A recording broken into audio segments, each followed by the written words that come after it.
Hi, this is Brandon Smalley from thirstgym.com. Today we're talking about an exercise called the single leg glute bridge with kettlebell pullover. This is kind of a combination based exercise. You get you some lower body and some upper body work. And I would say that this works really well when you need to maximize training time, or you've got a limited number of training sessions in a week you can get with an athlete.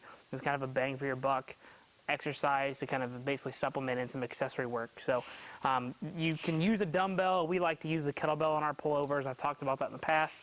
But basically you just need a weight and then some space to do some glute bridges. So basically what we're going to do here is we're going to be in our glute bridge position, and then we're going to have our kettlebell behind us. And what we're going to do is we're going to basically go up.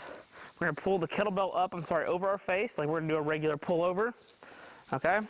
And then what we're going to do is we're going to have one leg out. So because we're going to do a single leg. So we're going to go push through our heel on this right leg here, up into my glute bridge. We're going to go down for my pullover, and then back. So I'm going to hold that glute bridge good and strong, tap the ground with the kettlebell, and then come back. The nice thing about this is we limit some range of motion a little bit with the floor. So we can kind of optimize how far the arm's going to go overhead in case you got some shoulder problems but still need to train the lats as well. With the single leg glute bridge, we've also got some anti-rotation involved in there. So we got the one leg up and the one leg out. We got to prevent the trunk from dumping to the side where the leg is up. So in that example, my left leg, don't want my trunk to dump out. So I'm going to have to use my abdominals to keep everything good and straight, while my glute and hamstring are isometrically contracting and trying to maintain that good position. And then while I'm also moving a load overhead. So we also get some abdominal work when we do that on top of the lat work. So like I said, there's a lot of good training benefit in terms of exercise selection for short on time, or very few training sessions. I'm trying to combine a lot of different aspects here, training into one exercise. We've had some really good progress with this, with those kind of clients.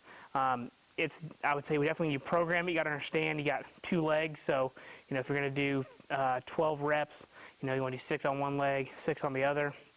Obviously program your reps on the even side to kind of even that out, or program your sets evenly, so 2 sets or 4 sets. You can do all on one leg, all on the other. You got some options there on your programming considerations.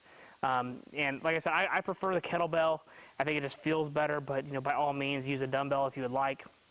You can also use this with your clients that you're wanting to train overhead a little bit, but you need to be a little bit cautious and a little bit wary from shoulder complications or whatever. This is nice because the kettlebell and the decline that you're going to shove your body into is going to automatically limit range of motion when you get back overhead. That's going to hit. So somebody like me, that's definitely a good option. The way that my shoulder is, and how far I can only get my hand overhead, that's a safe way for me to train the pullover without going into too much extension.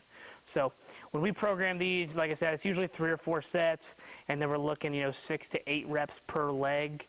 We definitely use this a little bit more on the volume side. It's definitely not a strength exercise. You're not going to load this up for 6 reps on your pullovers. So this is again another exercise that we had great success with any kind of like throwing or swimming populations. It's just been a really good time saver in terms of making some good exercise selections in our training program. So if you got any questions, leave them in the comment section. Thanks. Have a great day.